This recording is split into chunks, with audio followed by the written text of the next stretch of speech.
வணக்கம் மக்களே. விஷ்ணுவின் சுதர்சன சக்கரம் அவருக்கு எப்படி கிடைத்தது தெரியுமா? விஷ்ணுவின் கரத்தில் இருக்கும் சுதர்சன சக்கரம் சிவபெருமானால் வழங்கப்பட்டதாகும். சிவபூஜை செய்யும் போது தன் கண்ணையே மலராக்கி சமர்ப்பித்தார் மகாவிஷ்ணு. அதனால் மகிழ்ந்து சிவபெருமானால் விஷ்ணுவுக்கு தரப்பட்டதே சுதர்சன சக்கரம் என்கிற தகவல் சிவபுராணத்திலும் விஷ்ணு புராணத்திலும் காணப்படுகின்றது. இந்த சம்பவம் திருவீழிமிழலை என்கிற தலத்தில் நிகழ்ந்தது என்பர். விஷ்ணு சக்கராயுதம் வேண்டி 1000 தாமரை மலர்களை கொண்டு தினமும் சிவபூஜை செய்து வந்தார்.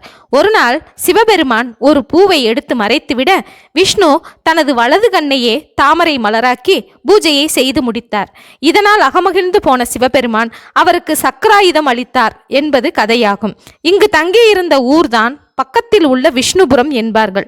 இங்கனம் விஷ்ணுவின் விழிமலரால் வணங்கப்பட்ட வீழிநாதரை கண்பார்வை கோளாறு உள்ளவர்கள் வந்து வணங்கினால் அந்த குறைபாடுகள் நிவர்த்தியாகும் என்பது நம்பிக்கை.